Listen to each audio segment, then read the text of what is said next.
Assalamualaikum dan salam Malaysia Madani. Berita semasa bersama saya, Awatif Eza. Susulan dakwaan pelajar tingkatan 4 dirogol oleh anggota polis berpangkat sarjan. Timbalan Ketua Polis Perak, Datuk Azizi Mat Aris memberi jaminan siasatan telus dan adil akan dilakukan membabitkan semua aspek. Kita akan menjalankan siasatan telus tanpa mengira subjek berkenaan adalah warga polis sendiri. Jadi siasatan kita telus. Kita masih dalam siasatan. Bila sebut siasatan tu ada beberapa perkara yang perlu kita mendapat pengesahan. Jadi perkara ini akan kita selesaikan dalam tempoh terdekat.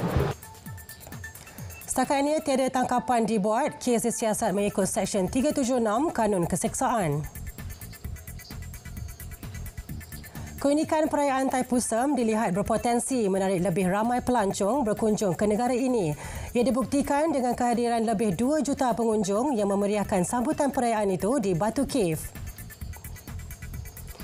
Menteri Digital Gobind Singh Dio berkata kementeriannya akan membantu menyebar luas informasi berkaitan perayaan Thaipusam ke seluruh dunia. Ia bagi memastikan pelancong berpeluang merasai sendiri pengalaman merayakan festival terbesar itu. Thaipusam merupakan antara simbolik perpaduan masyarakat berbilah bangsa di negara ini yang juga menjadi kebanggaan rakyat Malaysia Madani. Jualan Agro Madani di Melaka catat nilai jualan 3.5 juta ringgit sepanjang tahun lalu. Ia melalui pelaksanaan program berkenaan di 304 lokasi seluruh Melaka. Fama Melaka dalam kenyataan memaklumkan program itu juga mencatatkan nilai penjimatan lebih 1.25 juta ringgit kepada 250,000 isi rumah. Dengan pencapaian tersebut, Fama Melaka dipertanggungjawabkan untuk menyelaras 400 kali penganjuran program jualan agro madani di negeri itu sepanjang tahun 2024 dengan sasaran nilai jualan 4 juta ringgit. Setakat Januari ini, sebanyak 24 program jualan agro madani telah dianjurkan dengan nilai jualan RM400,000.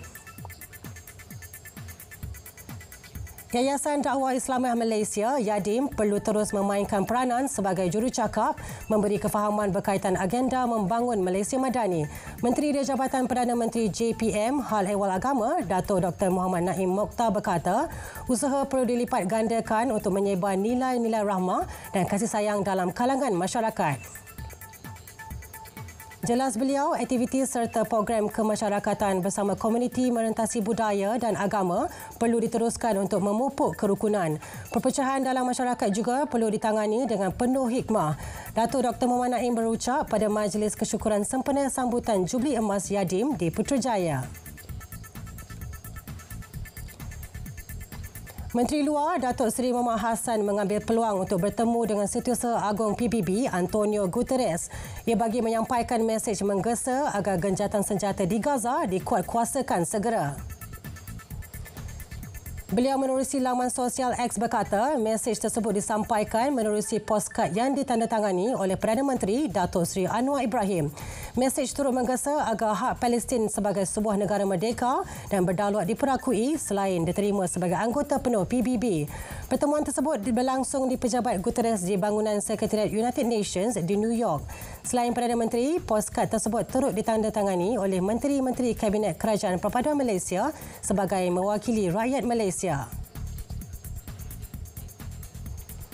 Sekian berita semasa dari Sungai Kesegaran, Palestin pasti merdeka, Malaysia Madani, tekad perpaduan penuhi harapan.